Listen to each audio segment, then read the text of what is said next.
लो आपके एग्जामिनेशन में क्वेश्चन आया, ध्यान से सुनो क्वेश्चन। एक्स एक ऐसी कंपनी का डायरेक्टर है वाई लिमिटेड जो 164 सबसेक्शन 2 की डिफॉल्टर है, सही है ना। एक्स चाहता है पी लिमिटेड में डायरेक्टर बनना, can he be appointed? Would your answer be different if he is being appointed as director in QR 1% company? मैं बस इसकी बात बताओ, what would be the answer? Can he be appointed as the director in QR 1% company if he is already a director in the defaulting company? Mr. X एक defaulting company का director है, वो QR 1 public company 1% company में director बनना चाहता है, can he be appointed or not? Yes or no? क्या एक डिफॉल्टिंग कंपनी का डायरेक्टर 1% कंपनी में डायरेक्टर बन सकता है? बताइए। I need to answer. 1% company में डायरेक्टर बन सकता है एक पर्सन जो वाई लिमिटेड में डायरेक्टर है, जो डिफॉल्टिंग कंपनी है, क्या 1% कंपनी में डायरेक्टर बन सकता है? What your answer? I am just waiting for your answer.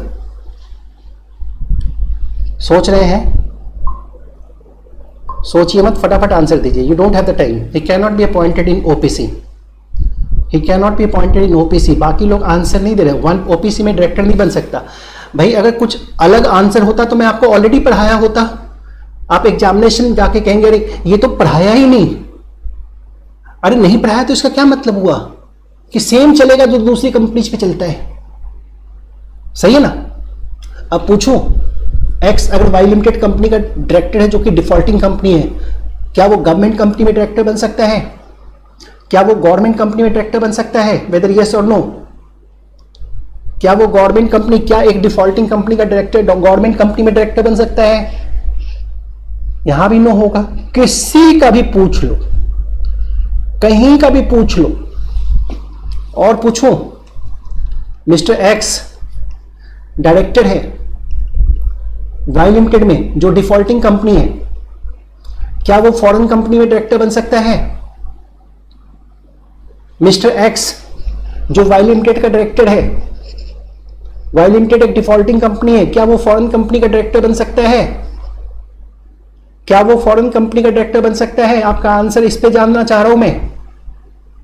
Foreign company का डायरेक्टर बन सकता है कि नहीं? The company which is a foreign company, can he be appointed as a director into the foreign company? ऐसे question ना एक जोड़ करके पूछ दी जाते हैं। Would you answer be different if the company would have been the foreign company? Foreign company के लिए आंसर दीजिए। फॉरेन कंपनी के लिए आंसर दीजिए। मैं देने जा रहा हूं आंसर यस।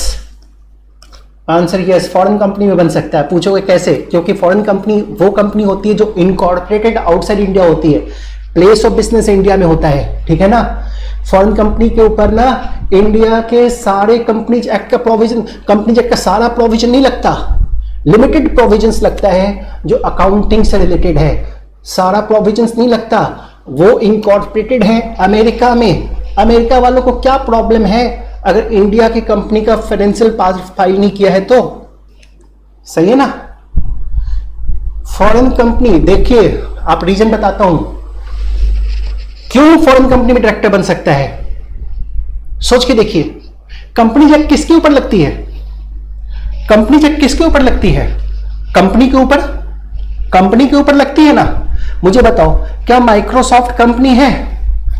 माइक्रोसॉफ्ट जो यूएसए में रजिस्टर्ड है, क्या कंपनी है? बोलिए जरा, क्या माइक्रोसॉफ्ट कंपनी है? यस और no? Answer no, Microsoft company नहीं है। बिकॉज सेक्शन 2 क्लॉज 20 कंपनी को डिफाइन करता है कि कंपनी वो है जो इंडिया में इनकॉर्पोरेटेड है, कंपनी एक्ट 2013 में या प्रीवियस एक्ट में। अगर आप माइक्रोसॉफ्ट को कंपनी कहेंगे तो उसको भी कंपनी एक्ट सेटिस्फाई करनी पड़ेगी, वो यहां पे इनकॉर्पोरेटेड नहीं है। लिटरल मीनिंग के अकॉर्डिंगली उसको कंपनी कह सकते हो। As per the company act, Microsoft can not be called as the company under the Companies Act 2013. So if he is the director in the defaulting company, he can be appointed as a director in the Microsoft, because Microsoft is not a company within the meaning of Companies Act